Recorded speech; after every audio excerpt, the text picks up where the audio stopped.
The greatest NBA draft prospects of all time is a very topical conversation at the moment because someone who is in this video, Victor Wembanyama, is arguably one of the greatest NBA draft prospects ever. And I feel it's important at the beginning of this video to define exactly what we're talking about here, because we're not talking about the greatest players in NBA history. This doesn't have anything to do with how these players' careers ended up. We're talking about at the time of the draft, the most highly thought of NBA draft prospects in the history of the league in the lottery era. And that list begins at number 5 with Zion Williamson, who I considered putting higher on this list certainly, but it is an incredibly stacked group. And at the time that Zion entered his name in the draft in 2019, it was a really interesting situation because prior to the year, we didn't even know that Zion was going to be the first pick in the draft. RJ Barrett was a more highly thought of high school player and NBA prospect when they began their season at Duke, but Zion was unbelievable in his only season at Duke, despite some weird situations where, remember, he completely ruined one of his shoes. We were worried about injury concerns, all this stuff that still has kind of followed him a little bit in the NBA. But at the time that he entered the draft, everybody was convinced that he was going to be an unbelievable NBA player because of the physical profile, because of the skill set that he showed. He was an underrated passer, someone that if he could figure out how to make jump shots would be unstoppable. But even without that, even if you just took Zion the way that he was as a draft prospect entering the NBA, he was going to be an impactful guy straight away. I think that was one of the things that differentiated Zion a little bit from some of the other players on this list, is the physical profile for him. Even if you didn't project continued growth and improvement from a skill set standpoint, he was pretty much an all-star level guy from the moment he entered the league. And once he started playing, made that clear with an incredible scoring average in his first full season in the NBA, and has only continued to grow from there. And when I think back about that 2019 draft, I certainly think of Zion as one of the best draft prospects of all time, certainly one of the most hyped draft prospects of all time. We move on now to number 4. Patrick Ewing is going to make this list. And really, one thing that makes this abundantly clear for me in terms of how good he was as a draft prospect is the fact that he was a 4-year college player, so he was just a more polished player at the time that he entered the draft. And then, of course, this is the first time that they have the lottery, and there's a whole conspiracy around the fact that Patrick Ewing ended up in New York, and then the Knicks ended up with the first pick in the draft. And anytime you have that level of conspiracy around you, and there's that many people that are thinking, hey, maybe this wasn't 100% legit, I feel like there has to be a lot of hype around you as a prospect. Ewing was known as a defensive presence that was going to continue to grow as an offensive player. And this is a different era in the league. This is an era in which, if you could get a franchise big guy, that was the thing that you wanted. That was the foundational piece for your franchise moving forward. And Ewing at the time as a prospect was thought of incredibly highly. Like I said, as a 4-year college player, a guy that had an incredible amount of success, was a winning player, and translated a good amount of that to the NBA level. The unfortunate thing for him was it would have been better, as it would have been for a lot of the guys on this list that,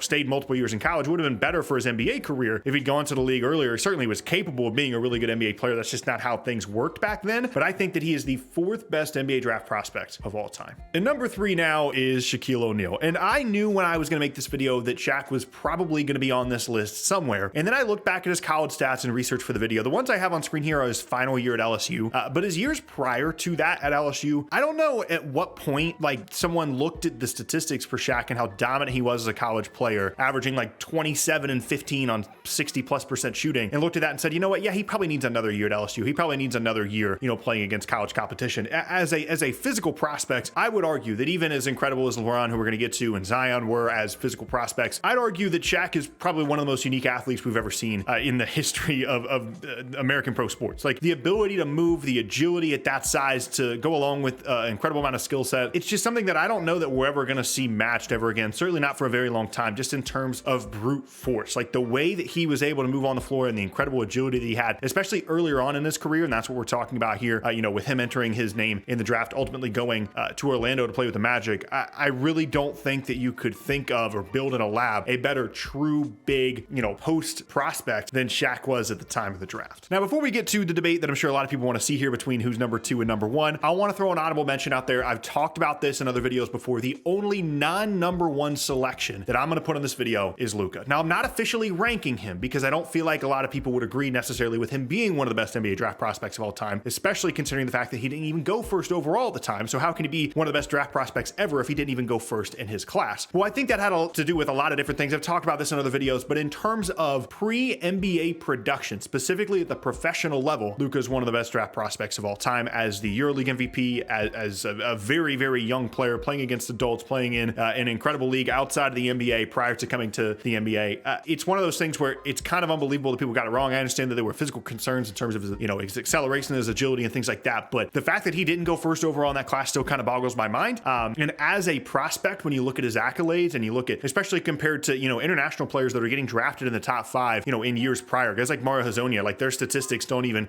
compare remotely to what Luka was doing in terms of minutes played, in terms of impact on winning. He would have been on this list if I had full and final say, but I felt like considering he wasn't the number 1 overall pick in his class, I wanted to put him here as an honorable mention. Now, we move on to the number 2 and the number 1 slot, and I put a lot of time and a lot of effort and a lot of thought into really figuring out where I wanted to rank each of these guys. And spoiler alert, it's going to come down to either Victor Wembanyama or LeBron James. I think truly those are, they're almost in a completely separate tier. As devastating as Shaq was as a physical presence, as great of an athlete as Zion is and was, and as impactful as Patrick Ewing was on winning in his time in college and how big of a deal it was at the time that he came to the league. These two guys, I think, are on a different level. And I think that's why we're seeing people have conversations about Victor Wembanyama potentially being the best NBA draft prospect of all time. And spoiler alert, that is where I landed. I have LeBron James here at number 2. Quickly, let's talk about LeBron and then we'll get into the Wembanyama thing and then we'll compare the two. So it's really hard to explain the amount of hype around LeBron as a high school player because it's in a different age where we don't have, all this stuff online. We're constantly seeing things like we are, Wembanyama, but to have your high school games televised the way that LeBron did, and to have as much hype around him as a high school prospect as there was, and to have such an immediate impact on the league as he did as such a young player, it really can't be overstated how incredible that was for him. And the all-around game and the skill set that he brought to the league, I think was the differentiator. Certainly athletically, again, if you want to talk about building a player in a lab, right? We're looking at a guy that is 6'8", has put on muscles in his time in the league, but was an incredible athlete at the time that he came to the league. And the passing ability really, I think, was the differentiator because it was this like Magic Johnson, Larry Bird style mold where it wasn't MJ out there hitting mid-range jump shots and doing all this individual scoring stuff. He could do that, but most of it was because of how physically imposing he was. But it was the passing instincts and the size and the two-way potential that he brought to the game that was incredibly intriguing. And up until this year, I honestly think that he was the best NBA draft prospect of all time. However, I think that's going to change. And I understand that this can sound hyperbolic and it sounds like I'm exaggerating and I'm making too big of a deal out of Victor Wembanyama, but I really don't think that I am. I don't think that it can be overstated how unique not only his physical profile is in general, right? We're talking about a guy that's a legit 7'1", 7'2". There's not that many of those guys in the NBA right now, but not a single one of them moves the way that Victor Wembanyama does. I know that there's some hype right now around Bol Bol and the way that he moves and all this different stuff, but like the fluidity, the body control, the ease at which he gets up and down the court, there is not a comparison in terms of that for Victor Wembanyama and any NBA draft prospect we've ever seen, certainly at his size. The only very, very, very, very slight comparison that I could see from a body control perspective between Wembanyama and anybody else would be Giannis now. Obviously, Giannis has put on a lot of muscle and he's not as tall, but that kind of fluidity is what we're looking at from a guy that is already a very good three-point shooter, affects the game defensively, can create his own offense, is a complete mismatch on the floor. And I think there's one other thing that I think ultimately was the tiebreaker for me. And when you think about when LeBron came in the league in 2003 as a draft prospect, we didn't exactly know what to do with him, where he was going to go. Is he a point guard? Is he a wing? And they eventually figured that out. But when you think about where we are right now in the league in terms of teams are starting to play bigger and they're getting their bigger guys to space more and more, and it's more common now for bigger guys to initiate the offense and be a point guard, someone like Luka. That's not what Victor Wembanyama is going to be, but he is perfect for the way the game is played right now. And I think that matters. Like, I think whoever drafts Victor Wembanyama is going to know exactly what to do with him, and he's going to fit perfectly within a variety of different circumstances. And that level of versatility, as well as how well he fits within the league right now, was the tiebreaker for me. I don't like, you can't teach a guy being, half a foot taller than LeBron when we're comparing him directly as a draft prospect. He's already a better shooter than LeBron was at the time that he entered the draft.